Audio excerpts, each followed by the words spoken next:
Vivo IPL 2021 latest update point টেবিলটি চলুন বন্ধুরা দেখে আসি। 4 নম্বর ম্যাচ শেষে কে কত নম্বর স্থানে অবস্থান করছে সেই লেটেস্ট আপডেট পয়েন্ট টেবিলটি দেখে আসি। তো বন্ধুরা আমরা যদি আইপিএল এর পয়েন্ট টেবিলের দিকে তাকাই তাহলে দেখতে পাচ্ছি যে প্রথমে রয়েছে দিল্লি ক্যাপিটালস। তারা কিন্তু একটি ম্যাচ খেলেছে, একটিতে জিতেছে। তাদের নেট রান রেট হচ্ছে +0.779, তাদের পয়েন্ট কিন্তু হচ্ছে 2। এরপরে অবস্থান করছে 2 নম্বরে কেকেআর। কলকাতা নাইট রাইডার্সে একটি ম্যাচ খেলেছে, একটিতেই জিতেছে। তাদের নেট রান রেট হচ্ছে +0.500, তাদের পয়েন্ট হচ্ছে 2। এরপরে 3 নম্বর স্থানে অবস্থান করছে পাঞ্জাব কিংস। তারা কিন্তু একটি ম্যাচ খেলেছে, একটিতেই জিতেছে। তাদের নেট রান রেট হচ্ছে +0.200 এবং তাদের পয়েন্ট হচ্ছে 2।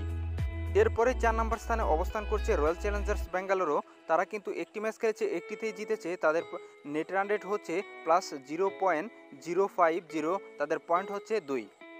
এরপরে অবস্থান করছে 5 নম্বরে মুম্বাই ইন্ডিয়ান্স। তারা কিন্তু একটি ম্যাচ খেলেছে, একটিতে হেরেছে। তাদের নেট রান রেট হচ্ছে -0.050, তাদের পয়েন্ট হচ্ছে 0। এরপরে অবস্থান করছে 6 নম্বরে রাজস্থান রয়্যালস। তারা কিন্তু একটি ম্যাচ খেলেছে, একটিতে হেরেছে। তাদের নেট রান রেট হচ্ছে -0.200, তাদের পয়েন্ট হচ্ছে 0। এরপরে 7 নম্বর স্থানে অবস্থান করছে সানরাইজার্স হায়দ্রাবাদ। তারা কিন্তু একটি ম্যাচ খেলেছে, একটিতে হেরেছে। তাদের নেট রান রেট হচ্ছে -0.500, তাদের পয়েন্ট হচ্ছে 0। এরপরে সবার শেষে অবস্থান করছে 8 নম্বরে চেন্নাই সুপার কিংস। তারা কিন্তু একটি ম্যাচ খেলেছে, একটিতে হেরেছে। তাদের নেট রান রেট হচ্ছে -0.779, তাদের পয়েন্ট হচ্ছে 0। তো বন্ধুরা মূলত এই ছিল 4 নম্বর ম্যাচ শেষে পয়েন্ট টেবিলের লেটেস্ট আপডেট।